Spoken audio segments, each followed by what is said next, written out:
Hello everybody and welcome back to a brand new episode of NASCAR Heat 4 Career Mode. I hope you're all having a great day. Today we go to Michigan Speedway for both the Xfinity Series and the Cup Series. And in the Xfinity Series, we had subscriber Deshaun Clennon in the car starting just around mid-pack for this race as he went down towards turns 1 on this bottom lane through the center of turns 1 and turns 2. And we had decent speed actually in this car for this race. Still trying to get a little bit more speed out of this car. We're almost there, like I said, and when it comes to being competitive, so I think that really this season I'm not sure if we're going to be a playoff competitor, but next season I can really see this team being a playoff competitor. Obviously, if we can just get this team a race victory, then we can get in the playoffs, but we come through now to the final lap. Deshaun actually running in P11 on the inside of Michael Annett as he came out of turns 4, and that's where he would finish in P11 here in Michigan. So let's get ready for the Cup Series here at Michigan, where actually we failed inspection in qualifying. Today it's Michigan International Speedway for the Firekeepers Casino 400. This D-shaped 2-mile oval is fast. In fact, this track is the fastest track on the schedule, with speeds reaching more than 200 miles per hour. So buckle up. NASCAR racing is up next. All right, thank you, Rick Allen. We're ready to go green here for the Firekeepers Casino 400 at Michigan International Speedway. We got drafting buddies with Parker Kligerman and same as Paul Menard, who also has a lot of speed coming into this race. So definitely going to have to watch out maybe for the 21 of Paul Menard. Like I said, we're starting in the back after failing inspection in qualifying. Now as we get ready to go green from the back of the pack. Now the green flag is out and we are underway. We've had a streak of races without a top 10 after we won at Richmond.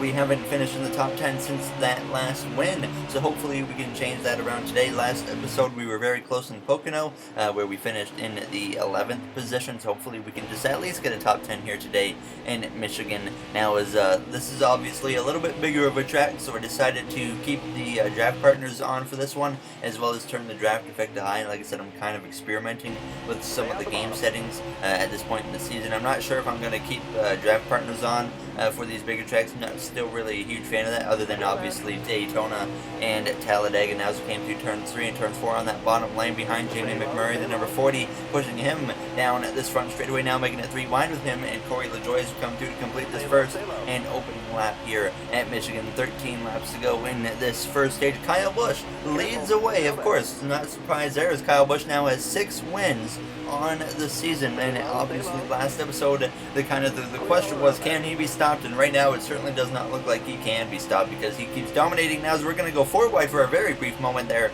down the back straightaway, but now the 51 of McLeod backs out of that. And now as we come through on lap 5, Kurt Busch had actually taken the lead at this point, as we had now climbed up inside the top 20. William Byron is actually getting up to my back bumper to give me some help as a draft partner down this front straightaway. William Byron had a great start to the season, and then he's struggled since then. Now as we would actually get a caution here later in stage 1, and it's actually the 9 car of Chase Elliott who blew a tire or something, so that might be the end of his race. Actually, you see on the pit road that there's no dot on the pit lane, so that means Chase Elliott still is in the race here in Michigan, so he still has a chance to move his way forward. But we'll get back going here with just 5 laps to go in P18. So after starting in the back, we've rallied our way forwards pretty decently well. If we can just gain a handful more positions, we'll be up inside the top 15 now as come through turns 1 and turns 2. Kurt Busch still leading the way at this point now as we go down this back straightaway with, like I said, just a handful of laps to go in this first and opening stages. Views that draft from Stenhouse to get to the inside just behind the 42 of one of our past rivals of Kyle Larson, and down into turn 3. So nice not having Kyle Larson as a rival now, so we don't have to worry about him trying to wreck us every single race, which was very, very frustrating. And thankfully, I guess we just stayed away from him just enough to keep him away from being a rival. Now as hit 4 to go on the stage, getting pretty aggressive on this inside now. It was actually Joey Logano who had actually taken the lead at this point. Now as he came through, approaching just 2 to go, a little bit of contact actually with Denny Hamlin in the 11 now as he's going to clear us across the line, but the caution comes out here for something, and that ends the stage 2 laps early as Joey Logano is awarded the stage victory. So we climbed up to P12. We would make a pit stop for 2 cans of fuel, 4 tires, get ready to go green here for stage 2. P11 is where we start for the second stage now. Behind the 21 of Paul Menard, there you see our teammate of Clint Boyer, as well as this is a 14-lap stage now, as Joey Logano leads the way, I believe, as we go down towards turns 1. There you see Kyle Busch on that second row, trying to put some pressure on the 22 of Logano down into turns 1, as we had a bit of a moment there getting into the back of Menard, and that slowed up my momentum on the entrance to the corner. Now is Larson. He gets to my outside following his teammate Kurt Busch, who clearly did not have a good pit stop at all, because I think he finished second in the first stage, and here he is outside of the top 10 at the start of stage 2 as we go down into the third corner. There you see the 42 of Larson all the way up to the wall, and that's certainly not going to work out for him from the looks of it now, as he actually loses 2 or 3 positions now as we head down through this front straightaway to come through and complete this first and opening lap of the second stage side by side with our teammate of Clint Boyer, who's still looking for win number 1, I believe, of our career mode now, as I think he's the only Stewart Haas racing driver that hasn't gotten a win since we started this career mode in the Cup Series. Boyer as a draft partner just behind us, but now we get away from him using that draft from the 11 and the 1, and as it came through on lap 3 of the stage, still following Kurt Busch, but now up inside the top 10, and Joey Logano had actually driven away with the lead at this point. So Logano was looking like a pretty strong competitor here today. Now as came through on lap 5, running P7 as we went down the inside into turns 1 there. You see up ahead Paul Menard and Martin Truex Jr. battling for the position as Kyle Busch goes into the outside wall here on lap 5 of the stage, and that's going to be the end of Kyle Busch's dominance here, as he has put it in the wall with a blown tire, and the caution obviously comes out. We get right back into the green flag racing. You saw me get into the back of the 21 of Paul Menard, so I immediately knew we were going to get that restart glitch. So I pull over to the side of the track and get out of the way. So if you are new to this, basically if your AI hits somebody after the caution comes out, your restart right after that's going to be very, very slow. But big moment there for Kyle Busch, as he is dominant so much and really hasn't had any issues this season. He went and won last episode in Pocono. Can he be stopped? I guess he can be stopped by a mechanical issue now here in Michigan as we go down into turns 3 of the inside of Denny Hamlin. Now as we had actually at least climbed back inside the top 10, we came through now approaching just 2 to go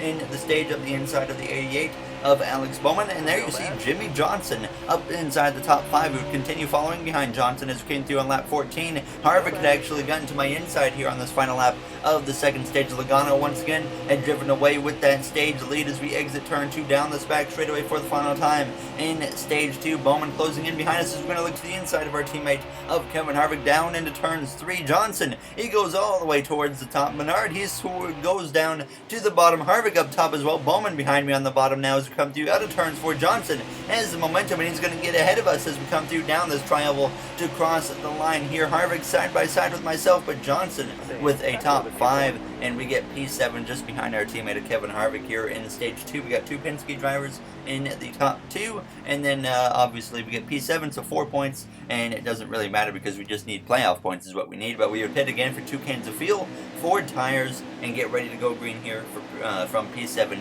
for stage 3.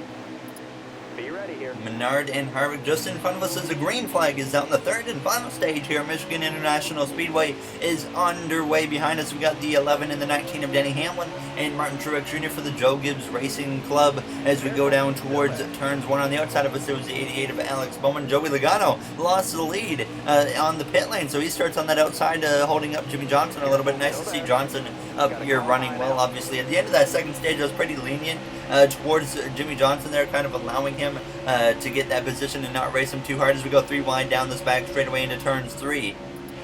Approaching just 17 laps to go, so only a handful of more laps than the other first and second stages now, as Keselowski, who started P1 in the stage, now follows down the order just a little bit as Kurt Busch finds himself back leading now, as we got 2 Penske drivers and then a Penske affiliate 3 wide as Menard actually backs out of that 3 wide as we go down into turns 1 behind Jimmy Johnson. Now 3 wide behind us there with the 11, the 88, and the 4 was also 3 wide as well as we move up the track, and that allows Hamlin though to get to my inside now as he's showing some speed as we head down this back straightaway. But Bowman, a draft partner, now gives me the shove I need into turns 3, and we get clear of Denny Hamlin there. So I was kind of just riding in behind the 48 of Jimmy Johnson, seeing what he could do, and we came through now on lap 37 into turns 1. The caution would come out here with 14 laps to go, forcing a pit stop, and I didn't quite know, like I said, the big tracks feel a little bit different with the pit strategy, and I decided 2 cans of fuel, 4 tires, just like Pocono, it did not work. So all of a sudden we're down here in the mid-20s for this green flag, approaching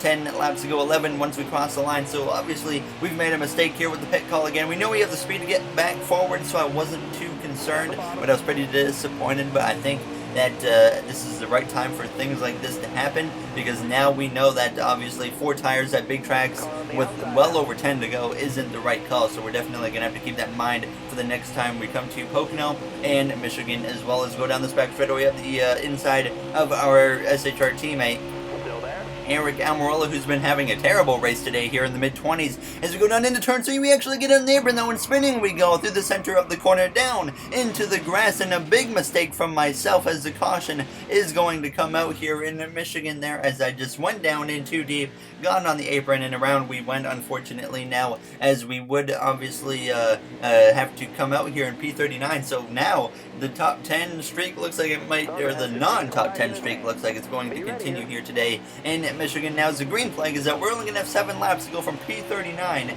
to P10, and obviously earlier in this race we went from pretty much the same position, and it took us into the second stage to get into the top 10, and now we only have basically half a stage to do that. So we're about to see what we can do here. Now is Joey Logano. He leads the way through turns 1 and turns 2, as we're kind of stuck here behind Matt Tifft in the 36 as we exit turn 2, but obviously going to get very aggressive here on this restart, and we would be able to move our way all the way up to P21 here within the first few laps. Now as we climbed up to P18, getting to the back of the 24 of William Byron, looking at the inside of him, making a pass on him, who's just continuing to struggle within this last handful of races. And now as we come through, hitting lap 47, passing Byron, the caution actually comes out here, running P16 with 4 laps to go. Kurt Busch was leading at this point, and Joey Logano had fallen quite a ways off there, as you can see. I think he was actually the reason maybe for the caution, but either way, this forces overtime here in Michigan now, as we're underway from P16 with 2 laps to go,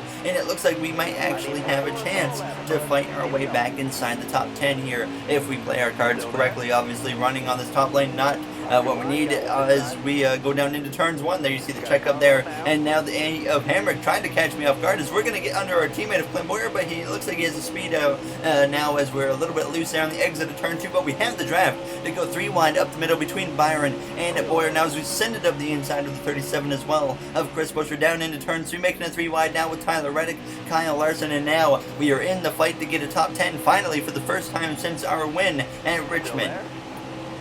Trying to put an end to this kind of just subpar performance now as we go through, starting the final lap here, 3 wide with Ryan Blaney and Danny Hamlin. This is for the 10th place. If we can just get past them both, now we climb up to P9 as we come through turns 1 and turns 2. Jimmy Johnson running up in front of us, P8. We know he's in a big battle for that last position in the playoffs right now, so we're going to have to be a little bit careful with Jimmy Johnson. Obviously, we have 2 wins, so we don't need to push the pressure too much on the 48, even though I actually get into the back of him as we go down into turn 3, and you can see him slipping in, sliding sideways goes the 48 of Jimmy Johnson. Thankfully, we keep it off of him, and I decide just to kind of push him there as we exit turn 4, but Tyler Reddick actually is going to steal the positions there from myself and Johnson as we come through to cross the line. We still come through at least to get a top 10 here in Michigan there, as I got to the back of the 48, nearly wiped him out, unfortunately.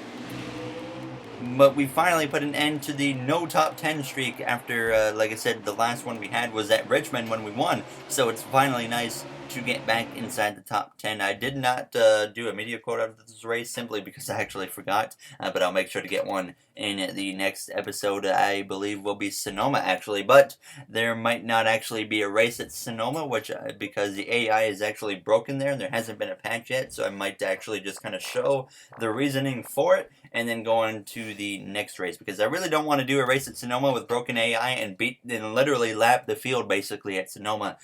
Certainly don't want to do that. But as always, if you guys did enjoy this episode, make sure to comment, like, and subscribe. Those would all be very appreciated. There you see the point standings on your screen. Jimmy Johnson currently holds the last spot in the playoffs. William Byron in P15, but he continues to fall down the order, and he's going to have to figure something out really quick here.